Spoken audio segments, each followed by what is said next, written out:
Professor Khalid Rashidi of Columbia University declared that the Oslo Accords were made just to institutionalize Jewish occupation over the West Bank.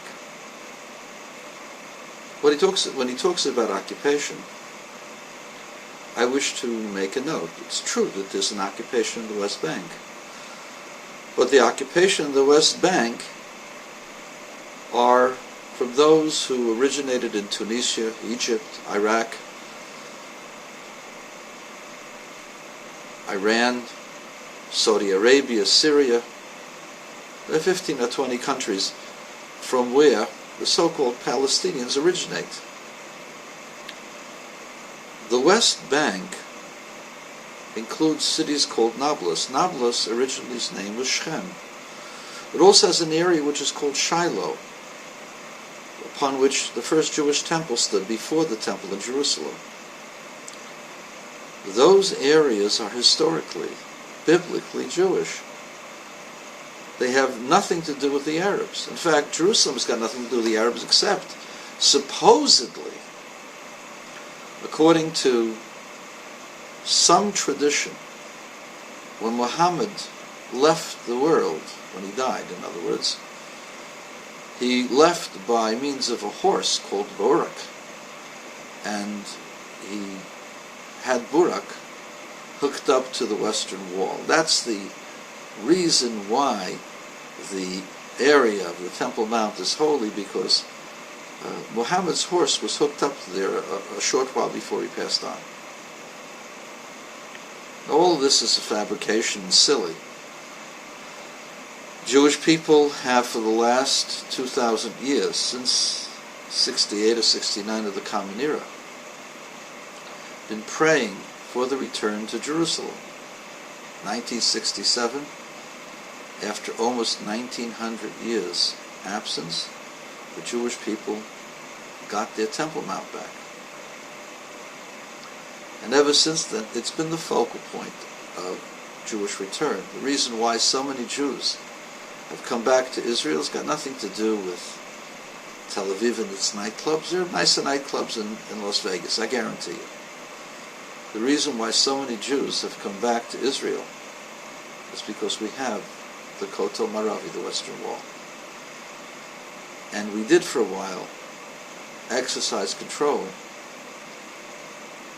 over the gravesite of Joseph, which is in Shechem, called Nablus.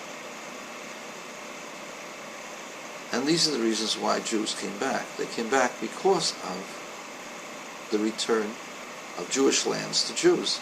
The Arabs are occupying Jewish land. They call themselves Palestinians. Palestinians come from the word Philistia. The Philistines, who are the Palestinians, their claim was only for Gaza and the area around Gaza on the coast. So the so-called Palestinians, who are Arabs, Iraqis, Syrians, Tunisians, Moroccans, Egyptians, Libyans, you name it, the whole dictionary full of their different kinds, came there during the 19th century. They're not original settlers. And they have no claim to the West Bank, but we do. Because God in the Torah says He's giving this land to the people of Israel. And that's what it's called. It's called Israel. And the fact that Oslo occurred, Oslo did not legitimize Jewish settlements. Oslo legitimized the ways of the PLO, the policies of genocide and murder, not of Arabs, but of Jews. I challenge you to go to any Jewish kindergarten, and I will give you $1,000 if you could find one who teach death to the Arabs. That I'm going to come, an Israeli soldier, and I'm going to kill the Arabs. I'll give you $1,000 for every one you can find. On the other hand, if I could enter, they probably wouldn't let me in. if I could enter any Arab preschool where they preach death to the Jews, and not just death to the Jews by some ethereal person or Allah, but that they themselves, the children themselves, wish that they should kill the Jews. That was legitimized by Oslo. So he asked the rhetorical question, Rashidi, you idiot, supposedly a professor at Columbia University, how come 200,000 Jews have now become 650,000? I'll give you the answer. The 200,000 Jews were those who came in 1967, 68, who about 21, 22, 23 just got married, and they had 5 or 6 kids. And the 650,000 that he talks about has got nothing to do with expansion of new, yeshuvim. Yeah, there's some. But the truth is, people got married, they had children, and those children are still there. There are 600,000 or 650,000 Jews. Most of them, the vast majority of them, were born there. It's been 49 years, 48 years since we got back our land. And it's our land. It's not Arab land. It's occupied only by Arabs, not by Jews. And Columbia University should be ashamed of itself for preaching falsehood and disseminating evil and false ideology. Abbas and his policies are responsible for the tragedy of the West Bank and Gaza.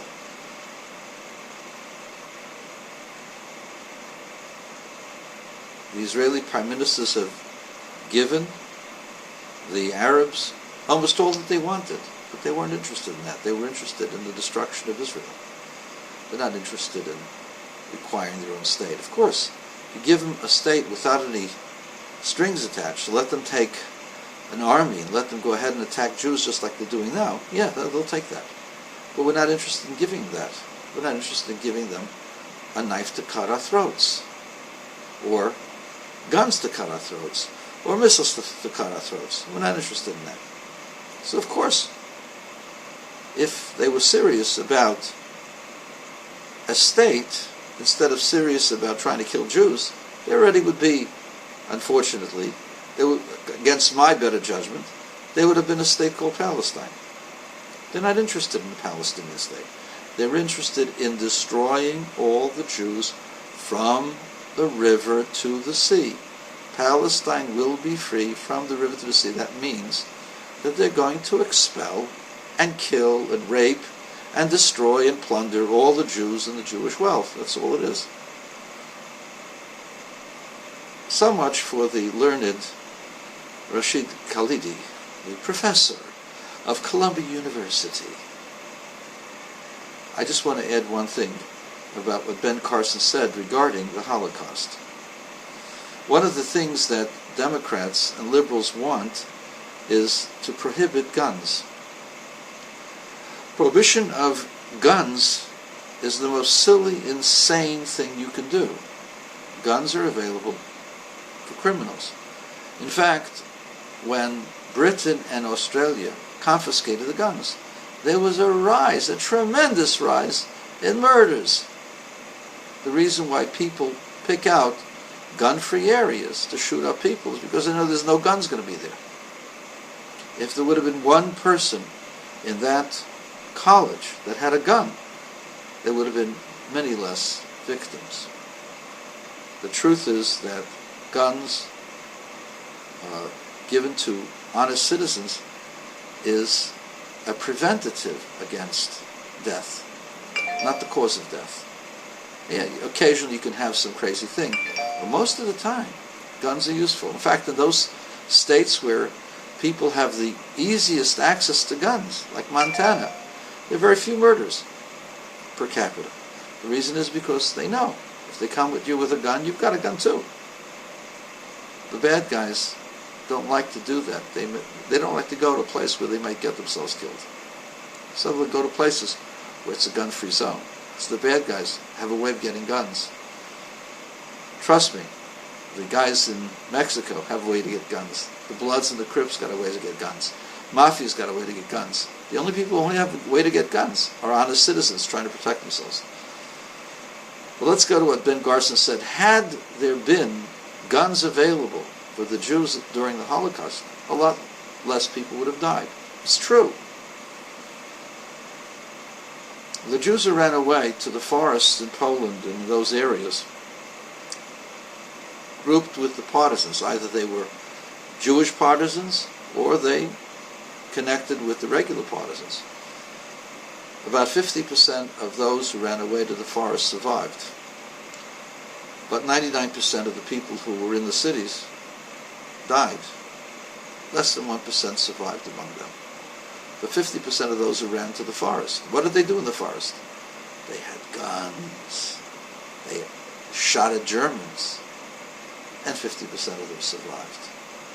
And those who criticize Carson are all wet, and maybe anti-Semitic themselves.